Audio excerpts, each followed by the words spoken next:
Good morning everyone. Ayan, so pag-usapan natin paano nga ba kikita dito sa Nova Lucia. Paano magtrabaho sa Nova Lucia. So, ang ginagawa lang natin dito araw-araw, una, kinukuha natin yung rewards na ibinibigay ng Nova Lucia. So, pansinin ninyo ngayon mga kaibigan, yung ating points 4,303.14. Yung ating balance o yung ating pera ay 18,400. So, kagabi, ay nakatanggap tayo ng rewards na 268.04. So itong points na to ay mapupunta dun sa ating dashboard, no? So ayan, so 268 yung nadagdag dito sa ating dashboard. So naging 4,571.18. So ang ginagawa ng mga member ng Nova Lucia ay pinapalaki itong points na yan. So kapag malaki na yung points na yan, kino-convert yan into peso. Okay?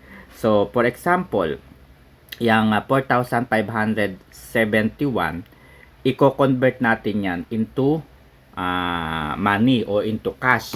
So, ang gagawin lang, pupunta tayo dyan sa points na yan and transferred balance. Okay? So, transferred balance. So, as you can see, ang sinasabi dito sa rules, 90% daw ng points ay pwedeng i-convert at magiging cash.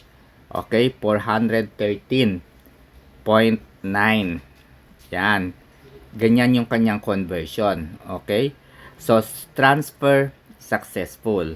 Okay, so pansinin ninyo, naging 457 na lang yung points kasi naging 22,530 na yung ating pera. Okay? So, paano nga ba nagkakaipon o nagkakaroon ng points? Okay? So, sa mga hindi pa po miyembro ng Nova Lucia, kung gusto po ninyong pasukin ang negosyong ito, piliin po ninyo yung mga mentor, yung mga tao o mga miyembro ng Nova Lucia na kung saan ay tuturuan kayo kung paano kumita dito sa Nova Lucia. Yung paano gumawa ng account, paano i-verify ang account, ano yung pipindutin. So, dapat well-guided kayo. Huwag kayong basta-basta gagawa ng account tapos hindi naman kayo tuturuan. Kasi yung mga ganun, mga kaibigan, ang gusto lang talaga nila is kumita sila.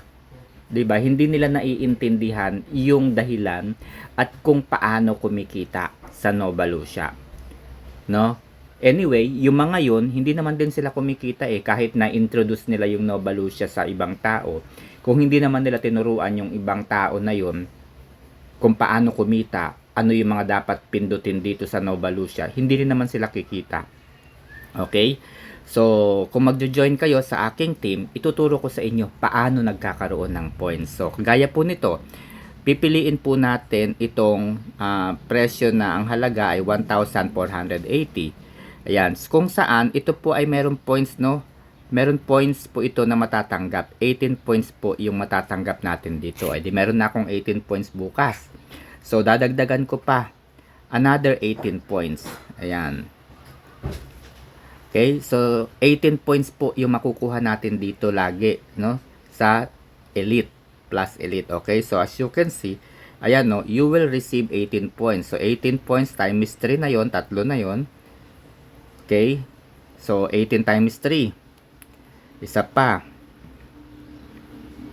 Okay? 18 times 5. Okay? E di, ang makukuha natin dyan, 90 points na kaagad dito. Ayan. So, ilan na yan?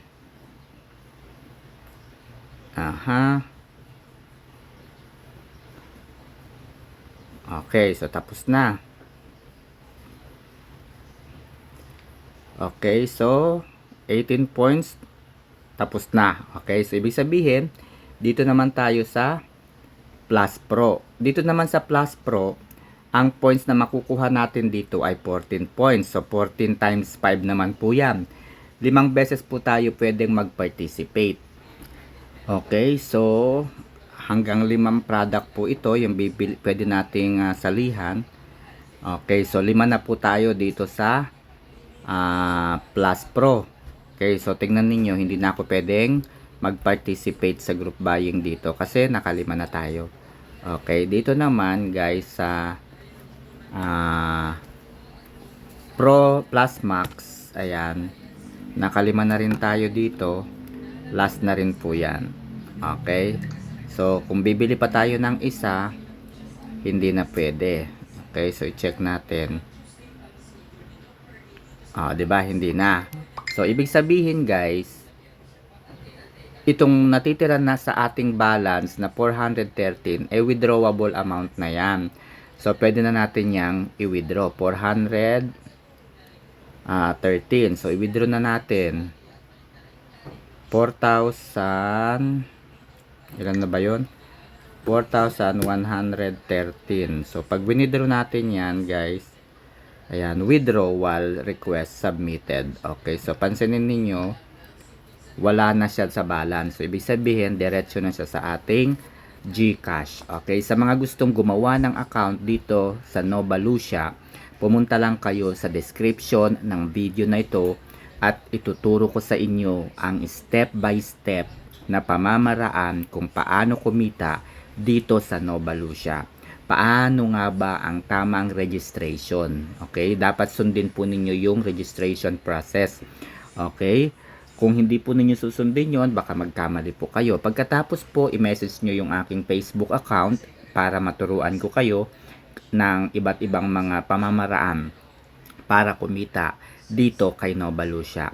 Okay? Kapag ikaw po ay well-established na, ibig sabihin, pwede ka nang kumita dito sa daily use, pwede ka na dito sa Plus Max, pwede ka na dito sa Plus Pro, at pwede ka na dito sa Plus Elite, pwede ka na pong kumita ng hanggang 21,400 kada buwan. Okay? Kasi pwede ka pong kumita dito sa Nova Vault, pwede ka pong kumita dito sa Nova Select under po ng seasonal access. Okay? So again, ang pinakang maximum na kita na maaari mong makuha dito kay Nova Lucia buwan-buwan ay posibleng umabot ng 21,400.